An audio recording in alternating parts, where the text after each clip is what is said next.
and a very warm welcome to 2016 once again.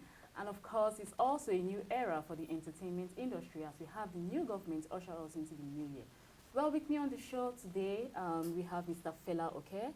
He's a media and entertainment entrepreneur, and of course, he'll be discussing the 2016 entertainment industry activities, the outlook for 2016. You're very welcome to the show. Thank you so much. Thanks for having me. Yeah, you're welcome. So can you tell us what are we looking up to, or what are we looking at in the year 2016 in the entertainment industry or the creative industry?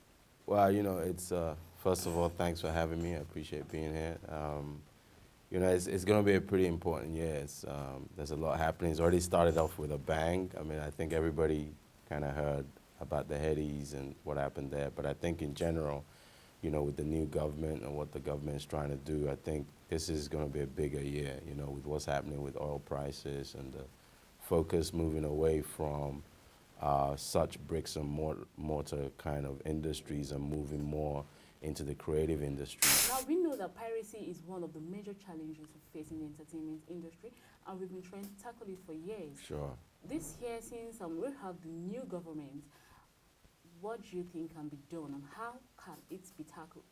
Well, I think piracy has been, you live in a third world country, and it's all about accessibility. So piracy has been a big thing in Nigeria. I think every government has tried to do something about it, but I think really the most important thing about piracy is really giving the right distribution channels. I think if the creators of content have the right distribution channels to get their music, their films, their content out there, then I think you can defeat piracy in that way. But when you, in a country where there's nearly 180 million people, and a lot of them are living below the poverty line, then you will have it tough to try and beat piracy with stringent and extreme ways. I think the best way is to just enable content creators to have the right distribution channels, giving the guys in the labor market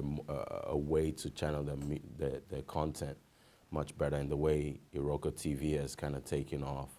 And just giving those kind of companies a helping hand to enable them to create better businesses and better channels to distribute that content, get that content out to the people. I think that's the best way. Do you think the government should be involved in this? Well, I mean, it's always, in the private sector, it's always difficult for government to be, but I think what it needs is people in the private sector to take a more central role and really go to government and say to government, this is exactly what we need, and for people to champion it. I mean, when we were back in 2012, we were running a digital music company, Spinlet. That was our key focus. Piracy was obviously key for us, and trying to disable ways for people to get to content without paying for it, because at the end of the day, it hurts those who are creating the content, those who own the content. The music artist whose music is available to everybody but is not receiving an income for it. So with the work people like COSON are trying to do, that's where government can really get in, but really they need to enable the private sector to champion and create ways and accessibility for them to make it easier. Okay, we hope that it gets solved.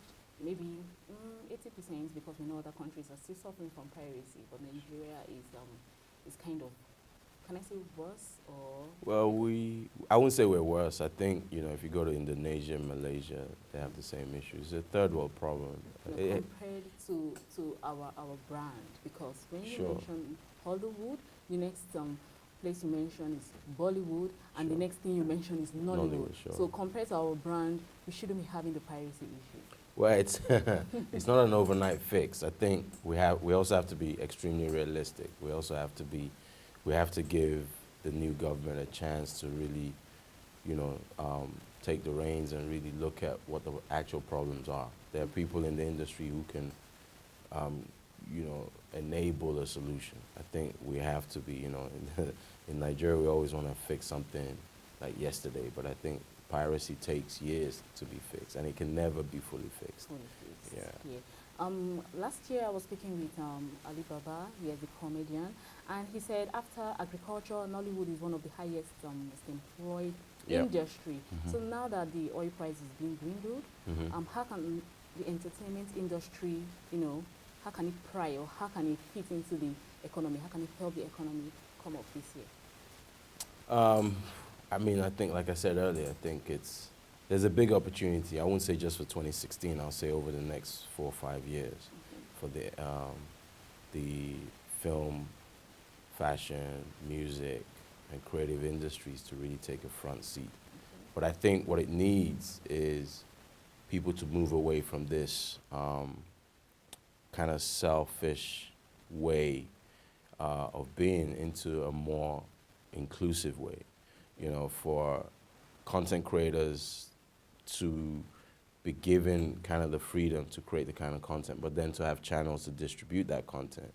For fashion creators to have place where they can have their, merchandise sold, or, I mean, we have Lagos Fashion Week. I think there's other fashion weeks coming up, but I think it's beyond just the fashion weeks. It's beyond just the, I guess, the kind of flashy part of it. There's a business behind fashion. There's not just being a fashion designer. Fashion is a huge industry. I think it's going back to people at universities and really making them understand that you can actually go into fashion beyond just being a fashion designer. Everybody wants to be, everyone in Nigeria aspires to be an entrepreneur.